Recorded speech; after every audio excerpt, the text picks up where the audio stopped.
organizations are still navigating through this pandemic. One local group is up against its biggest obstacle after canceling its biggest fundraising event. News 18's Marvin Bills spoke with a board member from Pride Lafayette about the difficult decision to cancel OutFest while trying to overcome funding issues.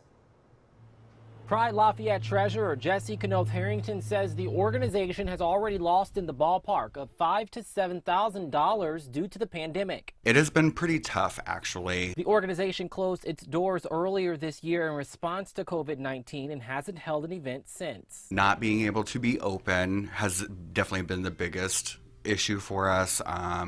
When we do take the opportunity to go in to check on the center and things like that, our answering machine is overwhelmed. Harrington says the center has received more than 40 missed calls and messages from people seeking information, looking for advice, outreach information, and more. That's a lot for us. Usually that's about every 2 weeks, but in just 1 week's time frame, that's 49 people we have to sit down and call back. On top of closing its doors, Pride Lafayette made the difficult decision to cancel OutFest this year, one of its biggest fundraising events. When it came down to it, and after talking with the health department and with our local mayor and everything, we just realized that it really truly would be in our best interest to not do it, and it was very heartbreaking for all of us. The decision came with a hefty price. The organization will lose up to $20,000 in fundraising due to the cancellation of OutFest. Harrington says they'll have to get creative by the end of the year, or 2021 will be tough for the organization. If we can't pull something magical out of our hat by the end of this year, it is going to be very difficult to move into next year, let alone prepare to come back next year. In Lafayette,